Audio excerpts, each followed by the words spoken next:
Ever heard of someone dedicating their life to opposing war, but then ending up working with the military to deal with its consequences? Oh, wow. Yeah, that's the story of Mara Rosika. Okay. We're going to deep dive into her story today. Sounds interesting. Yeah, she's a compelling figure who started as an anti-war activist, Mm-hmm. but then kind of transformed into a bridge between civilians and the military. Okay. And specifically, we're focusing on civilian casualties in the Afghanistan and Iraq wars. Got it. So how did she navigate this complex landscape, Yeah.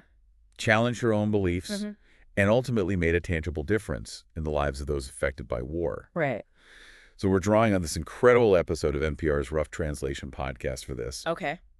And they actually tell Mara's story through interviews with friends, colleagues, Oh, wow. and even some of the Afghan families whose lives she touched. That's amazing. Yeah. So where do we begin? So let's start in Mara's hometown, Okay. Lakeport, California.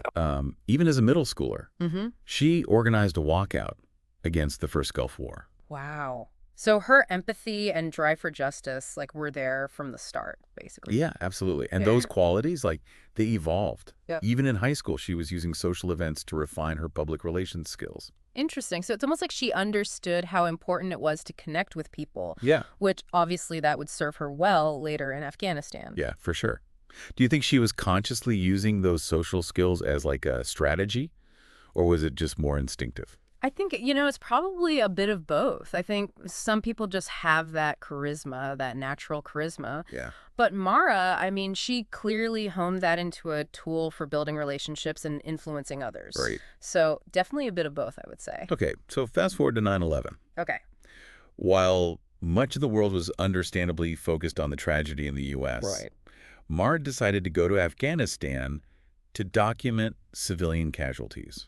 And this was before social media was widespread. Yeah. So her commitment to giving a voice to the overlooked is even more striking. For sure. And she was incredibly resourceful too. Okay. We're talking couch surfing, charming journalists for rides. Wow. Building this whole network Uh-huh. to gain access to Afghan families who were impacted by the war. That's impressive. Right. It was definitely unconventional, Yeah, for sure. but it was effective. Hmm. And that leads us to Arafa. Okay. So she mistakenly believed that Mara was the pilot who had bombed her house. Oh, God. It's just it's a really heartbreaking story that Yeah. reveals the intensity of the situation. Right. It must have been a turning point for Mara, right? Oh, for sure. It was a turning point. Witnessing that kind of devastation firsthand, that shifted her perspective, her whole perspective. Yeah. She still opposed the war, of course, but she wasn't content with just protesting anymore. Right. She wanted to actually find ways to help the victims directly. Yeah, she wanted to take action. Yeah. So she became this bridge between these Afghan civilians and the U.S. government, right? Exactly. Bringing their stories to the U.S. Embassy in Kabul, Yeah. hoping for, some kind of a response. Yeah. But she was met with, all these bureaucratic roadblocks Yeah. and a real lack of urgency. So frustrating. It was, right? And that frustration just, fueled her determination. Oh, yeah. It was clear she needed to understand how power worked if she wanted to make a real difference. Yeah. And that's when she met Tim Rear. Okay, so who is Tim Rear?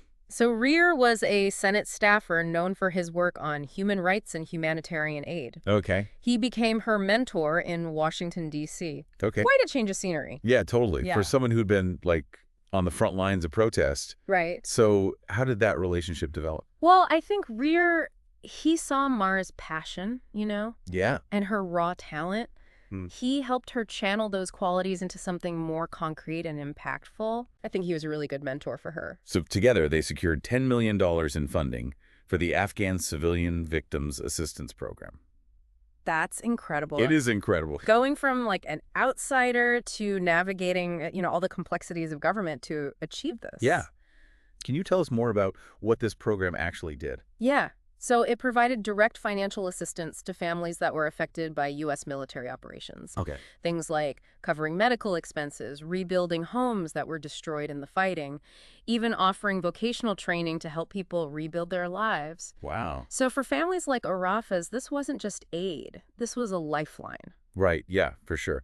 But this shift in Mara's approach, it came at a price. Oh, yeah, absolutely. Her focus on working within the system created this rift between her and, the activist community. Right. Some saw it as a compromise, even a betrayal of their shared values. Yeah, I mean, Mara's experience really reveals this core dilemma for anyone trying to make change. Is collaboration a betrayal or a path to progress? Yeah, It's a tough question. it's a really tough question. Yeah, And it took a personal toll on Mara as well, right? absolutely. Particularly the strain on her relationship with Media Benjamin, Mm-hmm. who had been like a mentor and almost a mother figure to her. Yeah. Can you imagine the weight of that decision? Oh, yeah. Knowing you might be alienating people that you care about so deeply. It's a huge weight to carry. Absolutely. I mean, and it's important to acknowledge that even the most well-intentioned actions can have unintended consequences. Right. It's something Mara clearly grappled with. Yeah, for sure. So she's achieved this major victory with the Afghan program. Right. But the story doesn't end there, right? Not at all. The situation becomes even more complex when the Iraq War starts. Yeah, that's right. The Iraq War starts. And so, like, Mara's old friends, Okay. including Media Benjamin, they head to Baghdad to act as human shields. It was Right. like a very public form of protest against the impending invasion. This really highlights the growing divide between her and her former community. Yeah, She doesn't join them. right. By this point, she's like convinced that these symbolic actions, Yeah. while important for awareness, Yeah, aren't enough to actually protect civilians who are, caught in the crossfire. right. They're not going to, like, stop a bomb. Yeah, Oh, exactly. So instead of joining those protests, she goes to Iraq with a different purpose to Oh. learn. Interesting. Yeah.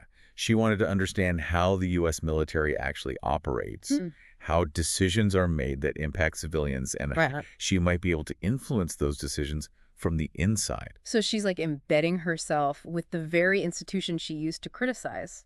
Pretty much, yeah. That's a bold move. Yeah, especially given her background. Yeah, It really is, but, it's a testament to her evolving approach. right. Remember, Mara, she wasn't afraid to challenge her own assumptions Yeah. or to cross lines that others wouldn't.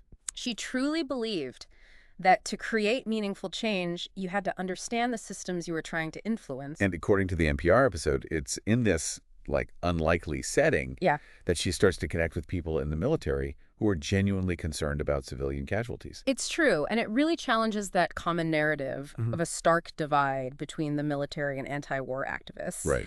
Mara, she finds common ground with people who, despite their different roles, share her goal of minimizing harm to civilians. Oh, It's about recognizing shared humanity, yeah. even amidst complex and often contentious situations. She even goes to the Pentagon, right? He does, yeah. Building relationships, advocating for her vision of how the U.S. could wage war differently, Yeah, more ethically, with greater consideration for the impact on, non-combatants. absolutely. And this is where all those skills that she honed over the years, Yeah. they come into play. Yeah. Her ability to connect with people, her fearlessness, her deep empathy. Right. It allows her to bridge these seemingly disparate worlds, Yeah. showing that dialogue and collaboration are possible Yeah. even when viewpoints are strongly polarized. It's a powerful reminder that listening and understanding Yeah, are often the first steps towards finding solutions. absolutely. And her approach starts to, yield results. It does, yeah. Take, for instance, Kat Phelps, Okay. the war correspondent who drove Mara to Mazar-e-Sharif back in Afghanistan. Right. Initially, Phelps was skeptical of Mara, Okay. but her dedication and effectiveness won her over. So she's not just creating these programs, she's actually inspiring other people to find their own way to address this issue. It's that ripple effect that's Yeah. so crucial.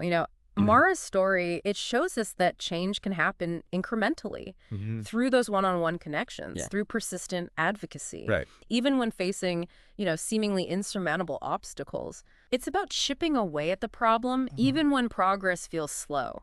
It's a bittersweet story, though, right? Yeah, it is. Because as we know, Mara tragically died in a car accident in 2006. Right. Her death was a profound loss for the humanitarian community. Yeah. But as we've seen, her work continues to resonate. Absolutely. Her journey, it really pushes us to think beyond traditional boundaries, to find common ground, even in the face of conflict. Yeah, She really showed us that working within existing systems, even imperfect ones, right. can be a powerful way to create meaningful change.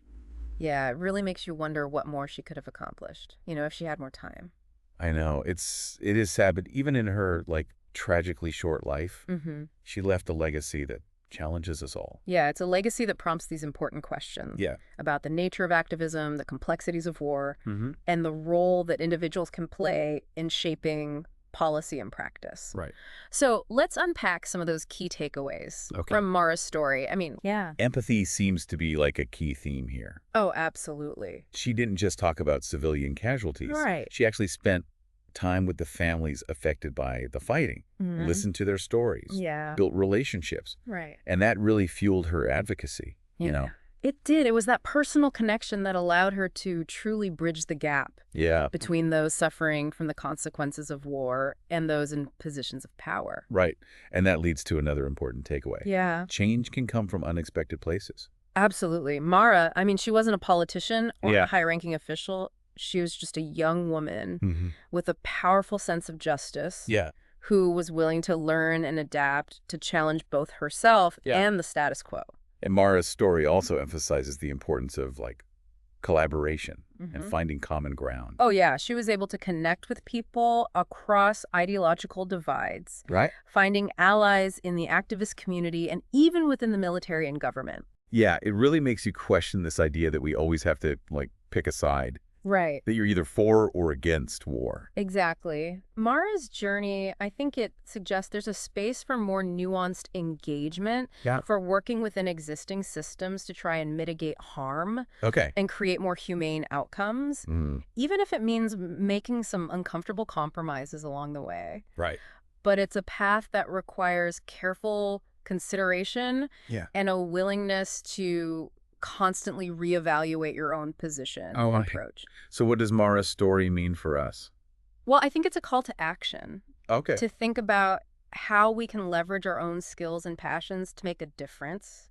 It's a challenge to step outside our comfort zones, question our assumptions, and to never underestimate the power of listening, empathy, and building bridges, even with those we might disagree with. I think, Mara's journey was tragically cut short. It was. But it serves as a really powerful reminder that it is possible to make a tangible impact on the world, to change hearts and minds, and to leave a legacy that inspires others long after we're gone. It really does, and it leaves us with this question. Okay. What kind of legacy will each of us leave behind?